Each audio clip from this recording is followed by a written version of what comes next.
Grandma, it's hot in here. Let me out of the room. You can't. I'm about to go shopping. You have to stay here and watch the house," said the grandmother, trying to leave with her granddaughter in the room, but was lightly pushed back into the corner. The 5-year-old little girl, who usually attends a child care center, inevitably has to rely on my in-laws when work comes up on Sundays.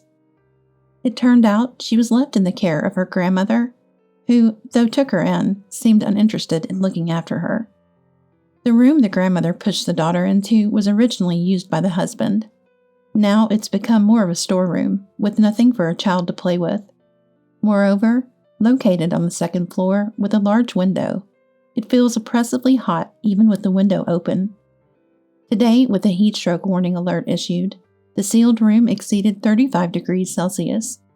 The grandmother, having shoved her granddaughter into such a place, cheerfully grabs the air conditioner remote. "Well, time to save some money, ha ha ha ha ha." Without any hesitation, she presses the power button to turn off the air conditioner. Then, with a loud bang, she closes the door, making sure the daughter can't leave the room, by blocking it with a stack of magazines. I'm Evelyn, 32 years old. I live in an apartment close to my in-laws with my husband Nob, 3 years my senior, and our 5-year-old daughter Harley. My father-in-law passed away less than a year after Harley was born. Currently, my mother-in-law Indiana and my sister-in-law Skylar live in the in-laws' house together. My sister-in-law, who lived on her own in her 20s, returned home after the death of our father-in-law to take care of Indiana. Being close in age, we get along like real sisters. While my relationship with Skylar is good, seeing each other regularly, my relationship with Indiana, the homeowner, could hardly be described as good. The reason is, Indiana dotes on her biological son and daughter, and seemed jealous when I married Nob, as if I stole her son. Moreover, when I was pregnant, as soon as she found out the baby was a girl, she made a displeased face. "Why is it a girl? If it were a boy, I would have spoiled him rotten. What a letdown," she said loudly, as if the unborn baby could hear. I was so shocked I couldn't say anything back. Then Nob said, "Mom, why would you say such a thing? We're about to welcome a new family member. It doesn't matter whether it's a boy or a girl, it's your first grandchild." But Indiana just pouted without showing any remorse, and later, when Skylar found out about it, she came to our house to apologize, saying, "Evelyn, I heard Mom said some terrible things. I'm really sorry." Due to such incidents, not only do I feel uneasy around Indiana, but she also treats young Harley as a nuisance. Nob and Skylar have always scolded Indiana for her attitude towards us, but to no avail, showing no signs of improvement. Since my husband and I both work, there are times when we have to leave Harley at the in-laws. However, given Indiana's usual demeanor, I can't fully trust her. Indiana, who once nearly caused the death of a dog by leaving it in a room with the air conditioning turned off during summer, as told by Nob, doesn't seem to be entirely trustworthy. That time, it was only because my father-in-law noticed immediately and took the dog to the vet that its life was saved, and it later died of old age. Indiana, scolded severely by my father-in-law at that time, didn't seem genuinely remorseful, which makes me worry she might inadvertently cause another mishap. Now, in the peak of summer, even adults struggle with the heat, so naturally Harley, only 5 years old, needs the air conditioning. So whenever I leave Harley at the in-laws during summer, I always make sure to tell them to keep the air conditioning on. Despite my warnings, Indiana always responds with a sigh. "Really? Such a waste of electricity," making me feel unwelcome. It's Skylar who shields me from Indiana's sarcasm. "Mom, don't say that to Evelyn. The cost of air conditioning in the summer isn't a waste. If we're all in the same room, 1 unit is enough. Besides, you leave the electricity on for things you're not even using." "Oh, is that so?" "Yes, it is. Just yesterday, you left the TV on without watching it. And after taking a shower, you left all the lights on in the bathroom and the changing room. If you're going to preach about saving electricity, you should start with yourself." I was aware of Indiana's bad habits, but at this rate, it seems unlikely they'll change. Ignoring Indiana's grumbling, I was grateful that Skylar was willing to happily take care of Harley. Skylar works at a company with almost no overtime and takes the initiative to look after Harley. Harley has been attending a child care center since she was 3 and isn't frequently left with the in-laws. Given the situation with Indiana, we try not to rely on them unless necessary, but our work sometimes requires us to return home late, and sudden work calls can come in even on weekends. On such occasions, especially on Sundays when the child care center is closed, we had no choice but to ask the in-laws for help. On a Sunday in late July, both Nob and I had work commitments and had to go to our workplaces. Nob is aware of Indiana's feelings towards me and Harley, and is always considerate. But on this day, we had no choice but to have Indiana look after Harley. Be good at Grandma's house, okay? After seeing Nob off, I arrived at the in-laws' house with Harley. I said this while stroking Harley's head. Okay. Harley nodded quietly, but did not try to look up at Indiana. Though she had always been an easy child, the sight of her obeying my words and entering the house made me feel uneasy. It seemed like Harley, even at her young age, could sense that Indiana did not like her, which was distressing. Indiana, I'm sorry. I'll try to finish work as soon as possible and come to pick up Harley. And since there's a heat stroke alert today, please take care of yourself. Turn on the air conditioning early and stay hydrated. Make sure you drink plenty of water too, Harley. Recently, the maximum temperatures have been exceeding 30 degrees Celsius, but today is particularly hot. Given the heat, Indiana shouldn't skimp on using the air conditioner, but when I reminded her, she visibly frowned. I know that. Having to take care of that child in this heat. I wish you would consider my circumstances a bit. Indiana complained, clearly showing she found it bothersome. I'm sorry. I apologized and decided to finish my errands as quickly as possible to come pick up Harley, then left the in-laws' house. However, I would later regret not being more concerned about Indiana's attitude. 3 hours after leaving Harley, as I was headed to the in-laws' house after finishing work, I received a call on my mobile phone. The call was from Harley. I had given her a child's mobile phone to use in case of emergency before leaving her at the in-laws. Hello, Harley? A sense of foreboding made me answer the phone immediately. Mom? Came back a frail, frightened voice. Hey, when are you coming to pick me up? I'm on my way now. I'll be there soon, so wait for me. I reassured her as I walked down the sidewalk. Please, come quickly. Harley said, sounding somewhat panicked. Something seemed off. When I asked what happened, she fell silent. Fearing Indiana might have done something to Harley, I broke out in a cold sweat despite the heat. And then Harley, Mom, help me, pleaded in a voice close to tears. Realizing this was no minor issue, I hurried to the in-laws' house without getting more details from Harley. Upon arrival, Indiana appeared to be out, as she was nowhere to be seen. Perhaps she had gone out for shopping. However, Harley's shoes were in the entrance, indicating she was still in the house. Since she wasn't on the first floor, I went upstairs and saw a stack of magazines in front of a room blocking the door. This room used to be Nob's when he lived at home. Feeling a bad premonition, I hurriedly moved the magazines aside and opened the door. What followed was a shocking situation. A while later, Indiana came home in a good mood.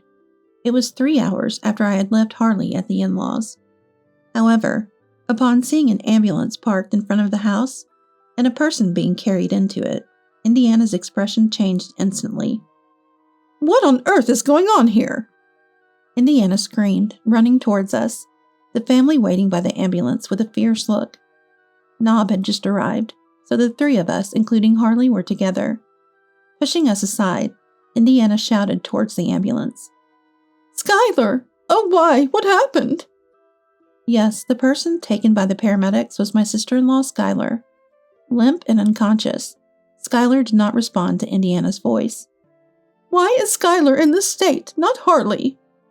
Not understanding the situation, Indiana glared at Harley, who was clinging to me. Anger welled up in me at Indiana's attitude, but Nob stepped forward before I could retort. So it was all you're doing after all? What do you mean? Questioned by Nob, Indiana looked away, pretending to be ignorant. Indiana, don't play dumb. We know you turned off the AC and locked Harley in the room. Indiana, realizing she was cornered, that was, stammered. I had heard from Harley what happened. Apparently, Indiana had deliberately locked Harley in a room on the second floor and turned off the AC remote. The temperature in a second floor room can exceed 35 degrees Celsius when sealed off. Knowing the danger, Indiana's actions were beyond mere harassment, and I was horrified. Despite Harley's pleas to leave the hot room, Indiana went out shopping, leaving her behind. Fortunately, Harley was safe. Indiana intended to turn off the AC in Harley's room, but mistakenly turned off the one in the adjacent room. Probably she confused the remotes. Indiana is careless with appliances and never puts them back in their place. There have been times when the living room TV remote was found in Indiana's room, or the AC remote in her car. Mixing up remotes for adjacent rooms without returning them likely caused this incident. The adjacent room was Skylar's. Sleeping Skylar became a victim of heat stroke due to spending time in a sauna-like room after the AC was turned off. When paramedics said someone should accompany Skylar in the ambulance, Indiana was the first to volunteer, but Nob strongly objected. Who do you think caused this? Taking advantage of Indiana's shock, Nob boarded the ambulance. Indiana, watching, cried out in tears. Skylar, hang in there! Oh, why did this have to happen?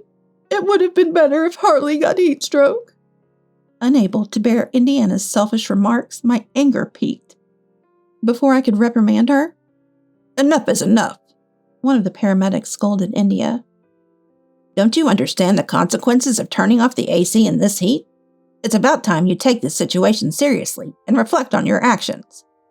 What do you mean? Meddling in family matters? I never intended to kill anyone. I left the remote in her room on purpose. Even after being scolded by the paramedic, Indiana's defiance left me speechless. Realizing it was futile to argue with her, I also realized I could never forgive Indiana for her lack of remorse. As the ambulance with Skylar and Nob drove away, I decided to take Harley and return to my parents' home. Unable to ride in the ambulance, Indiana went to the hospital on her own later. Fortunately, Skylar's life was not in danger, and after receiving an IV, she returned home in good spirits the next day.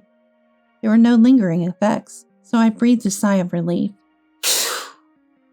It was right after we received the news that Indiana called us to come over to her house. Nob also had his reservations about Indiana, so we, as a family of 3, decided to head to the in-laws.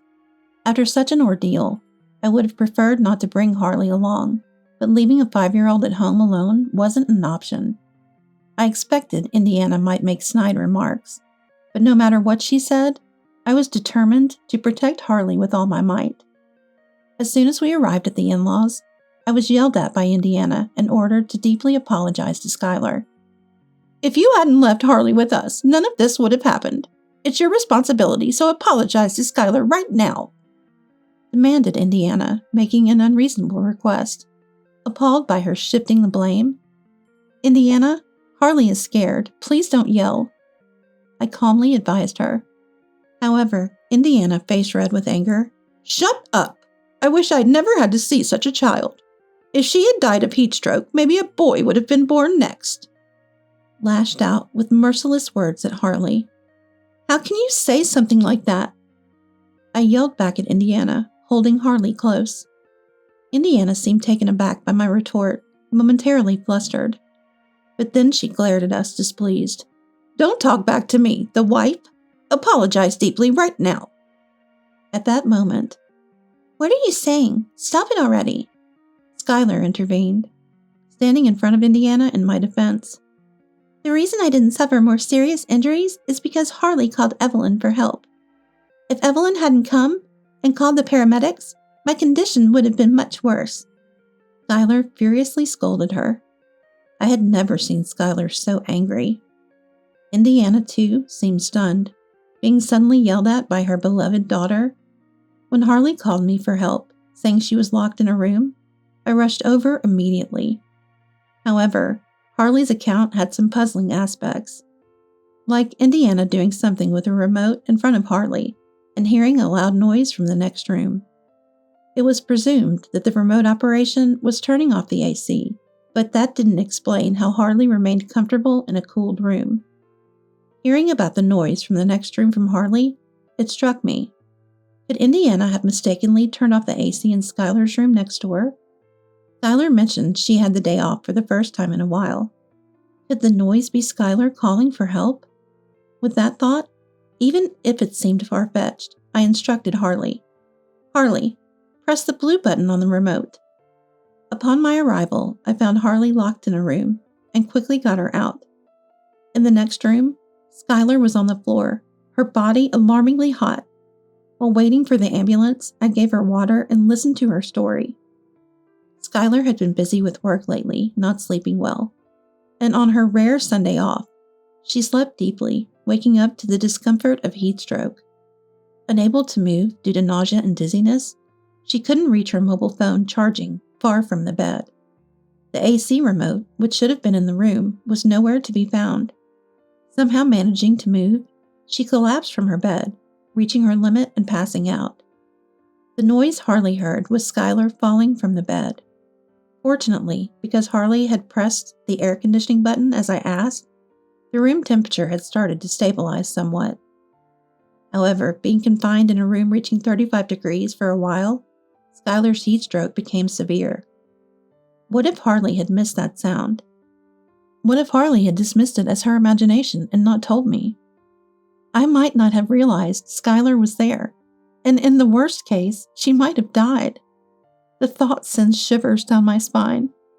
To think, I, an adult, almost died. To lock a child in such a room? Don't you understand that's something you should never do to anyone? The one who should be apologizing is the mother who tried to kill Harley. You're lucky not to be sued for murder. Skylar reprimanded with tears in her eyes, but Indiana remained silent. Even after some time, Indiana only repeated but and however, showing no intention of apologizing, which made Skylar give her a scornful look. It's enough. Ever since Dad died, I've been living with Mom out of concern, but I've reached my limit.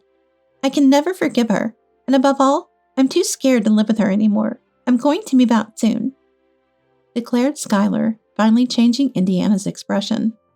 What are you talking about? I've always cared for you and Nob. You both are my precious family. Indiana protested, turning pale. Who almost killed that precious family? Skylar snapped back, but Indiana, hysterical, slammed the table hard. To Indiana's outburst, aren't we your family too? Or are Evelyn and Harley not considered family by you? Nob asked, his voice shaking with anger. Facing Nob's question, Indiana snorted disdainfully and laughed mockingly at me. Of course they're not. That wife and grandchild are not related to me by blood, she said, making it clear that she never considered me and Harley as family, though strangely, it didn't shock me as much as it should have. Even if Harley is Indiana's grandchild by blood, I didn't bother to correct her, and Skylar seemed to feel the same, sighing deeply and looking at Indiana expressionlessly. It seems useless to say anything more. I'll pack my things and leave, and after that, you're on your own, Skylar said firmly. Indiana then became hysterical, crying and clinging to Skylar's arm. No, don't decide on your own. You're supposed to live here with me forever. Mom, don't decide on your own. It's time for you to let go of your children. I'm taking this opportunity to cut ties with you. Don't ever contact me again. Skylar firmly rejected Indiana, shaking her off. So, Skylar! Indiana screamed, apparently too shocked, and then ran out of the house. Later, I learned that Indiana had been telling the neighbors she was the victim, spreading rumors that I was to blame for everything. The next day, while we were out as a family, Indiana called. As soon as I answered, I was met with a loud, angry voice, and I immediately wanted to end the call. Before I could ask what she wanted, Indiana started ranting about something that happened that day. Apparently, the breaker at the in-laws' house had been turned off without anyone noticing, ruining all the food in the refrigerator. The freezer contents melted, creating a disaster, and Indiana's awaited drama hadn't been recorded, accusing me of being the culprit in a fit of rage. It was you, wasn't it? How far will you go with your harassment? No, I don't know anything about it. The TV was on when we left, and we haven't been back since. I replied, denying her accusations, but Indiana continued to blame me.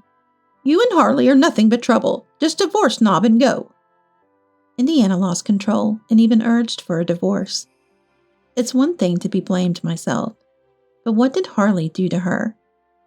Believing she had lost Knob to me and letting jealousy take over, she now demands a divorce, the epitome of selfishness. I wanted to scream back, but there were many people around at our current location. Not wanting to cause trouble for my family or those around us, I took a deep breath to calm myself.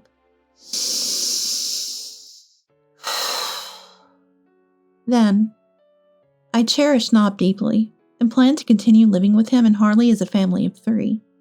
Please don't make such arbitrary demands as telling us to divorce.